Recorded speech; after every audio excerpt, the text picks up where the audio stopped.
Avon and Somerset's Chief Constable Sarah Crewe is either deluded or has had some kind of head injury preventing her from doing her job properly after recently she claimed that she's uncomfortable that some officers in her force aren't sacked after misconduct hearings, but instead moved somewhere where the threat and risk is mitigated. You see how police are allowed to go elsewhere even when they should have been sacked, and it's a problem for Chief Constable Sarah Crewe. But it's not so much of a problem offering them anonymity when they're being sacked, is it, Sarah? Which heightens the threat and risk to the public. In fact, I believe we've spoken about 3 such cases from Avon and Somerset police force in as many weeks.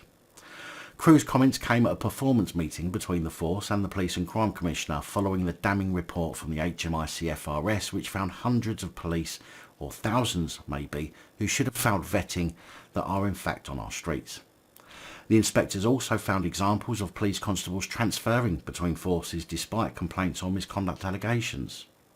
Basically, if you fuck off now, we'll say no more about it. That way you get to keep your job, and me as a senior plod won't get hauled over the coals. At a quarterly performance and accountability board meeting, Police and Crime Commissioner Mark Shelford asked Chief Constable Crewe, "What reassurance can you give me that no serving officer or member of the wider police family poses a security risk to the public in a constabulary area?" Chief Constable Crewe replied that there had been investment in professional standards, vetting and counter-corruption teams since she took over a year ago, adding, "Our initial vetting is strong and we are in a good place with our re-vetting when officers and staff need to be vetted again later in their career." But clearly she couldn't give any actual reassurance that there wasn't anybody within the force.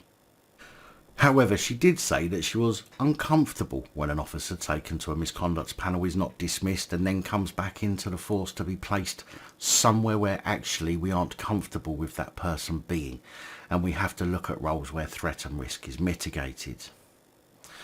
Now, clearly, she is not the only Chief Constable who's going to try and distance themselves from the gutter standards that they themselves have allowed to propagate through the police forces. In fact, as a Chief Constable, you would think that you would have some say in whether somebody is dismissed or not.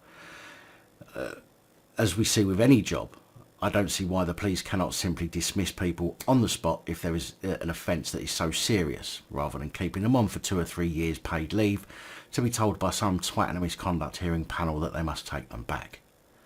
Some forces' misconduct hearings are chaired by the Chief Constable, and some are chaired by what they call legally qualified chairs. If legally qualified chairs are such a problem, then why are the Chief Constables not chairing all the misconduct hearings? I'll tell you why. It's so they have somebody to blame when things go wrong. If a Chief Constable keeps somebody on with a final written warning and they then go and fuck up again, then the Chief looks like a prize pillock. But if a legally qualified chair does it, then the Chief Constable has somebody to blame, so they can then pretend to be shocked and disgusted. The only way to fix this issue is to make every misconduct hearing public, unless of course it's for the protection of a victim. And when the misconduct hearing is over, if it has been a private hearing, then naming the constable who's been sanctioned, even if you don't name the offence in order to help keep the victim's identity a secret. Just naming the copper and saying that they've been dismissed for breaching the standards of professional behaviour in relation to X, Y and Z. At least then the public are aware to be cautious of these individuals. But of course, the public don't really come into the equation.